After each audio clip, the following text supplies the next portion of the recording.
Sorry about that. Anyway, I want to talk a little bit about plot motivation or plot momentum. A lot of training with Droopy. So it's mostly kind of focusing on Droopy. The Dwarf, a little bit of the whole wants to get back at the whole world. That probably never happened. National Guard would be called in, get real messy. But he does kind of think that way, which kind of makes him kind of funny in a way. Even though he's really mad. He got messed up, you know. What happened with Lady Shelby is whenever it was all going down, the German Shepherd was there. You know, he was like their street protector. He was like their shepherd rather than their streets. And poor Shelby had to be involved, or both, on like the really good stuff. On capital M, with an E and a TH. We're talking Breaking Bad kind of stuff. There's a real low point at him. I got this stuff right here. It's ginger or something. He gets super mad. This could be a very good moment for Dinklage. Maybe even an Oscar nod. I'm just saying. For supporting, because it's an emotional scene. It's kind of a scene where you think, well, I thought this was supposed to be funny. And then it really tugs at you. Like, it, you know, because that stuff, you see that stuff. He's crying, he's on the floor, he's screaming. They got him cuffed. The other guy, Shelby, she's upset because they had to tase the dog, which I don't know if they do that, but in this case it happens, so they don't always follow whatever, blah, blah. The dog starts going into a fit, so he starts crying, tears and everything. Shelby tries to bite one of the guys in the blue, and they go ballistic on her. This one would make the news. The dog dies. Goes into a fit and dies because of the, you know, the taser. You know, they tased it too long. They could stick their dog on it, but they didn't actually do that, thank goodness. Or did they? They might have, and it actually bit Doc Shelby, who's the little person. So he actually gets shot. I mean, not shot. He didn't get shot. He didn't get tased. He might get tased. He gets shot. Well, he shot by the taser, and then they spray him and they tase the dog. The dog goes into a fit. The dog's not responding. Doc Shelby, or just call him the Dwarf, he's yelling and screaming, kicking and stuff, and they got him down almost pig-tied, or what do they call it, hog-tied. They're hitting her, backing her off, because she's chomping like Jaws at one of them, because they love that dog. It's an emotional scene, and it's an important scene in the thing. I don't want it cut. That brings us all the way back to the whole motive of Doc, and he creates this A-team and stuff because he wants to monitor like the whole world and stuff. So he gets a lawsuit from that, moves up, gets $1 trillion off of Wall Street. He has the power to actually have this team. That's when we move with Jed, training Jed. Jed gets training in sharpshooting. He gets training in swimming underwater and breathing under the ice. He gets training in mountain and drone flying. The next thing you know, they get an assignment. And finally, we get removed. Now, the whole Shep thing is like Lady Shelby and Shep have the secret kind of like affair and stuff. Does Shep join them and stuff? We'll have to find out if he does. But he could be helpful because it goes down in Fort Worth. So they set up. There's this evil cop. He's going around probably borrowing another cruiser and doing stuff with everything turned off.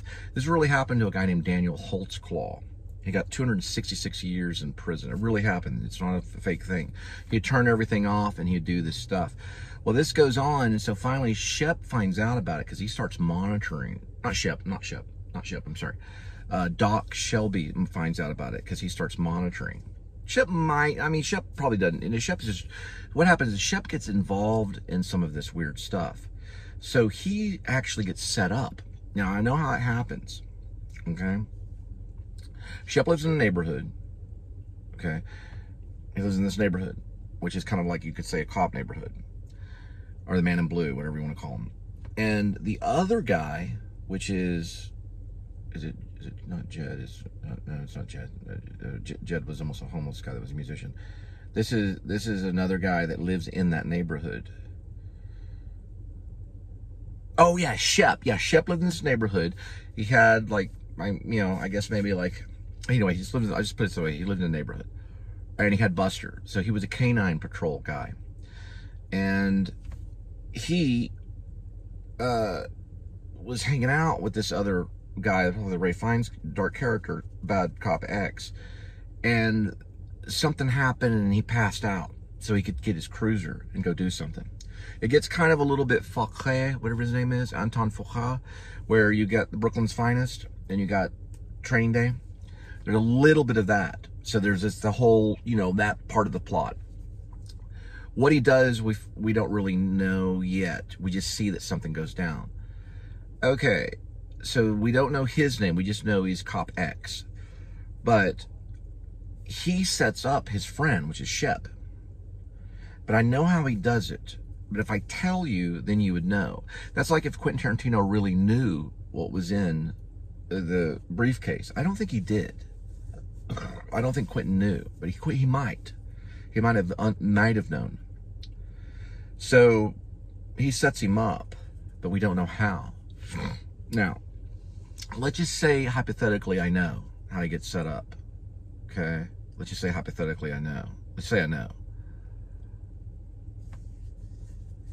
Okay, so there, you know Bill Cosby? You know that little thing, you know, Eddie Murphy was making fun of? It goes in the pudding. Shep goes to sleep. Now, they have like monitoring systems, like I guess you call them like cameras and stuff. So that would have to be bypassed somehow so that he could get the cruiser to get something. Now, I don't know what it is yet, but we don't know what that is. That's the missing briefcase. All he knows is that his cruiser went missing a certain time and he doesn't know in the interview. So we go back to an interview, and Matt Deal, which is his older brother, John Cusack, hopefully, his older brother, who's kind of watching over, who's also almost a retired cop, but getting close to a decorated cop, talks to him and knows that something's going on. They just can't figure it out. So then what happens is he basically goes in for questioning, and he's like, I don't know where it went. And they're asking, it's like this, maybe it's a female cop, maybe Jodie Foster. I don't know Jodie Foster. She's really busy with True Detective. Someone like Stern, like that. Holly Hunter? Oh, that'd be great. That'd be so cool, Holly Hunter type. We'll have to call her like female investigator number 1.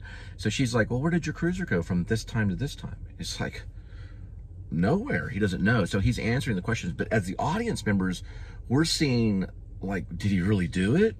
Then later on, it unravels later that Ray Fiennes did it and was what gave him something in his pudding or something like that. Maybe sprinkled it on something, maybe a mixed drink or something, and then he went to sleep, and then he was able to get it and do something. We don't know what he did, though. We'll figure it out later. So that's another hidden plot, which brings them into the motivation. It brings the super objective. It changes everything. So Jed Wilson, Droopy, the Dwarf, Miss Shroom, and even maybe Lady Shelby, and possibly even Doc, can all participate in going back using drones, using this stuff during like maybe a cold time, you know, Trinity River's frozen over. There's like some snorkeling that goes on or something. I don't know. There's something that goes on with maybe the scuba gear, you know, because they use scuba gear and stuff like that. So they use all this stuff. I don't know that one. Maybe there's Lake Worth. You know, there's Lake Worth stuff. Maybe secretly, because we don't know, there's a station that's over there in Lake Worth. It sounds like a secret station or something that's right on the outside of the lake. We don't know. And so that has like files and stuff that they need. So they have to go snorkeling and break the ice and stuff. And so they're doing that. And so they can use the snorkeling gear and then use the drone. The drone goes flying and they can like maybe even pick it up or something. And then one of them gets in or something happens. So that way we can use some of the Remo Williams tactics. Because in Remo Williams, remember float.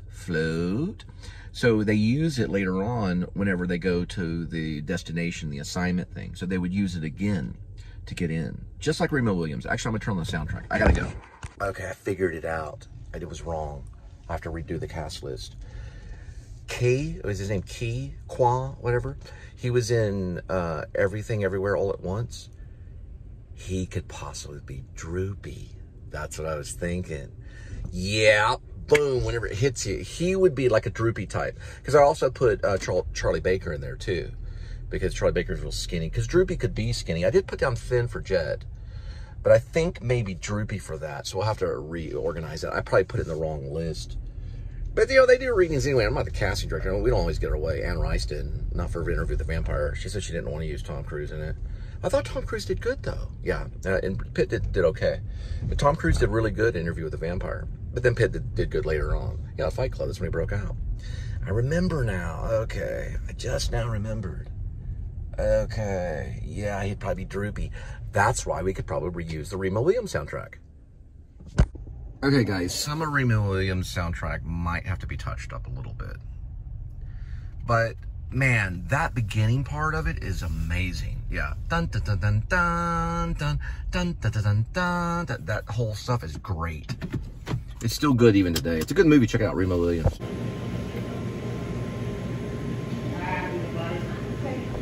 So, might go electric. We make it. Just need to go electric. Make it. We might go electric. Okay. So I changed a little bit on the castles. I haven't reposted it, but I went ahead and moved Ki Hoi Kwan, who won an Oscar for Everything, Everywhere, All at Once. I moved him down to just Droopy. I think Jed, when I'm writing, I'm thinking of Pitt. I think of Brad Pitt when I write it. So he would say, well, we don't like that.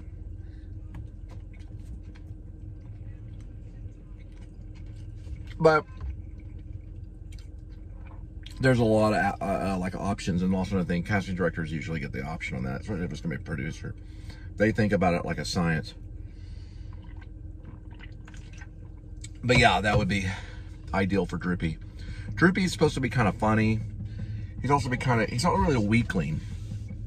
But the Remo Williams stuff, with the soundtrack, would really be good for segments, especially the beginning of the theme song. It gets kind of real 1980s video game, you know, in the soundtrack. It's tuna fish sandwich. You ever see that Steve Martin bit where he's on the diving board? He takes, you know, they're like, he's already done all these crazy dives, like weird dives. Oh, there's a cat over there. And then all of a sudden he takes out a tuna fish sandwich. He takes like a bite out of it and he puts it in his trunks. He puts it in his Speedo before he dives.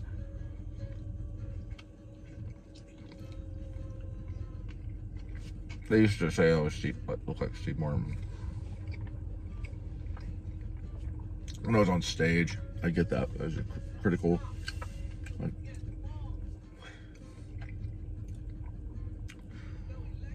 what?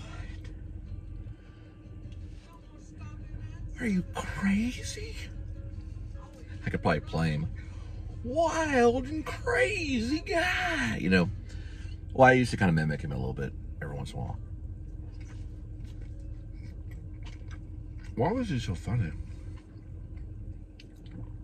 He always came off as kind of a perv. You know, they were, Lorne Michaels was giving them a lot of stuff, you know.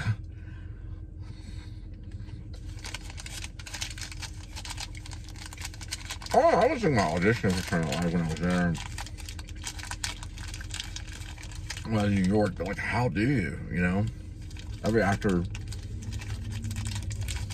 just to audition for Saturday Night Live, and they didn't take Pee Wee Herman. They didn't take Pee Wee Herman. Paul Rubens, they didn't take him. They didn't like him. It's probably too childlike or whatever. Can you imagine that? Pee Wee Herman, one of the greatest comedians of all time, got turned down by Saturday Night Live. All right, I figured it out. Shep is watching Remo Williams. Yep, he's watching Remo Williams. Okay, that's what he's gonna be watching. Stop. No more Smokey the Bandit. He's watching Remo Williams. Yeah, so Shep and Buster are both watching Remo Williams in the little tiny 75 square foot little wagon wheel cabin. Well, wheeled cabin. It's a cabin on wheels. So they're watching Remo Williams. The dog and he are watching Remo Williams. I don't think of like non-diegetic soundtrack because that's, you know, that's a score and that's something completely different. It's still Shepherds of Alaska. It's not Remo Williams. That would just, I think that would just be a little too much. But I do like the idea that they investigate. Yeah, listen, Doc Shelby can still investigate. He can still, he's a hacking a genius. So he could investigate, send stuff to the FBI. He's not a tattletale, but when he finds out about Shep, I think he still goes after him. For one thing, the reason why is because, well, he sleeps with Lady Shelby. So he's got to have some way to, you know, get him. He can't beat him up because, you know, Shep is, you know, like Leonardo DiCaprio or even Cooper Hoffman. They're pretty big dudes.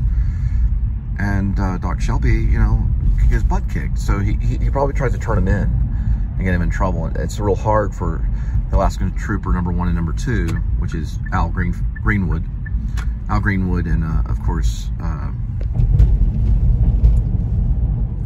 Al Greenwood and Jonah Samuel Cannon III. So they have to find a reason and stuff like that.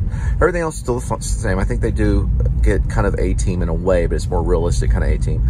And they do this because Shep, I mean, not Shep. Okay, so yeah, maybe they befriend Shep. Maybe they try to eventually, even though he tries to bust him eventually, because he gets back and the dog dies. Yeah.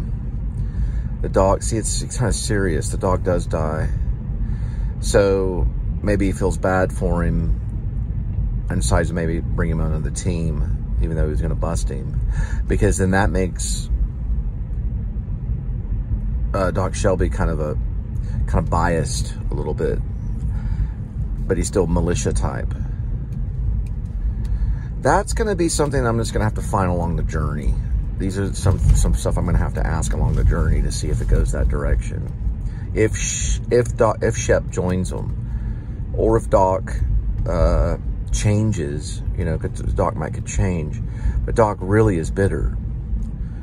And maybe since he finally finds out about this dark Cop X in, you know, the Fort Worth area or whatever, maybe he finally decides to get a team together, which would be Jed, Droopy, and he maybe even Miss Shroom, maybe even Lady Shelby, and then maybe even Shep. And they have to like go to this lake and cross it and stuff and find this place so they can get this information, so they can give it to the FBI agent guy, you know, or something. I don't know. We'll have to find out.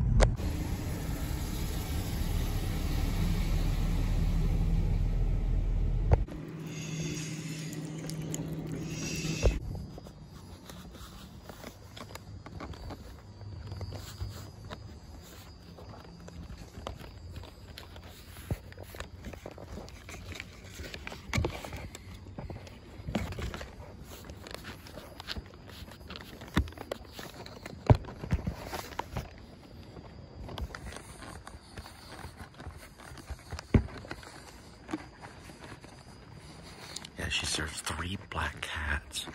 They're probably the 3 witches. 2 of them are afraid of people. One of them, she has no fear.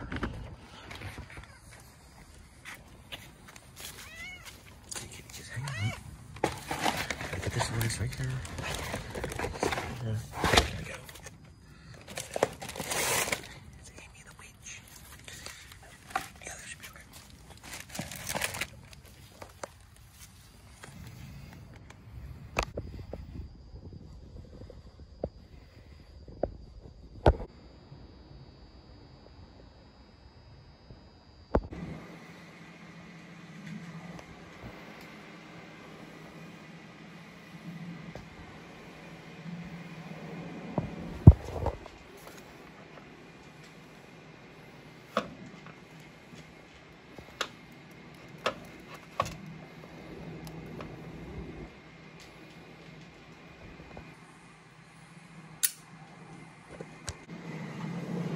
Multimatic p.s.s dampers and 33-inch Goodyear Wrangler MT tires.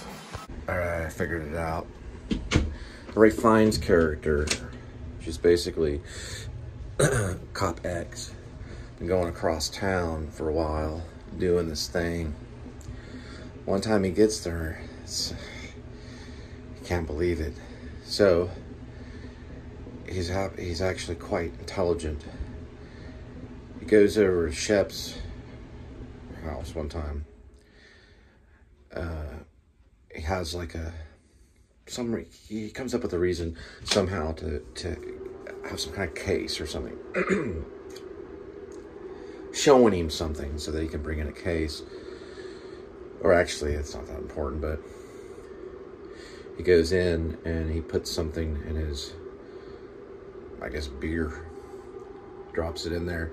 So Shep goes to sleep. So what he does is he puts this stuff on his face, which makes a face mask. It's called a negative, or it's called a death mask. He puts the mask on. It molds, but it's like more modern, kind of techie. Then he peels it off. It's exact. He touches it up with stuff later on. So then he uses that, puts that in the thing. Then he puts alcohol on Shep's face and cleans it. So when Shep wakes up, he's kind of like, Anyway, regardless, he probably has like a little bit of this stuff. I was like, what is this? So he makes a death mask, a mask, basically. So when he gets back to his place, he makes this mask that looks a lot like Shep's mask, or Shep's face. And he puts that on. And it works. And then it cuts again. He's there again another night hanging out with Shep. All of a sudden, Shep goes to sleep again. Just falls right to sleep. Takes his cruiser, because Shep keeps his cruiser, because it's canine patrol, all the way across town, and then comes back. That's all he had to do. They track it. They track all the movements and stuff. But he wears Shep's mask. So he becomes Shep. And this is the Ray Fiennes character. You can do it by putting the mask on. And he just has to drive there, wait, and then come back. That means his vehicle was in the wrong location. And maybe some other kind of clue. Maybe he opens a door, gets away to get his prints, and puts his print on one of the doors. There you go.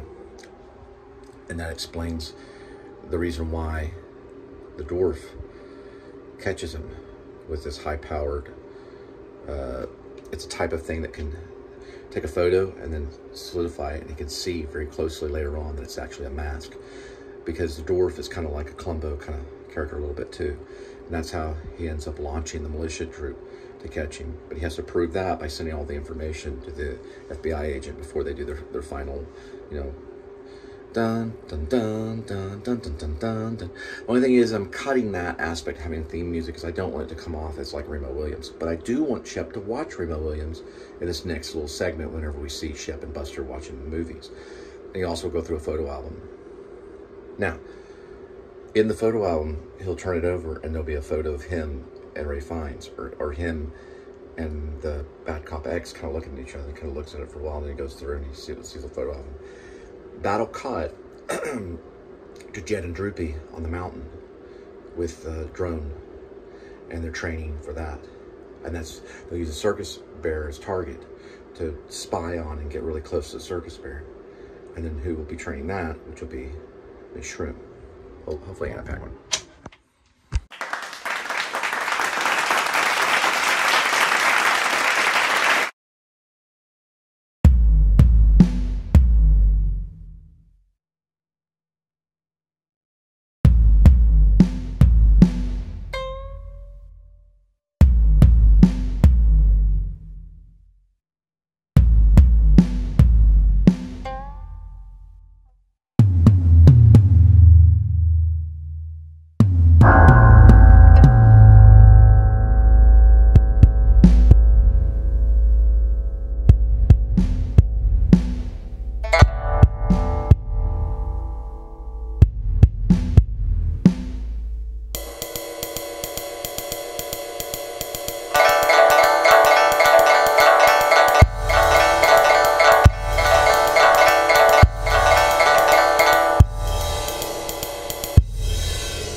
Highly recommend The Way of the Gun. It's Christopher McQuarrie. He wrote The Usual Suspects, worked with Benicio del Toro. I'm looking up the other actor on that. That's Julie Lewis, I believe. Juliette Lewis. Yeah, she was in Cape Fear. But this is just a little scene from it. I can't show too much.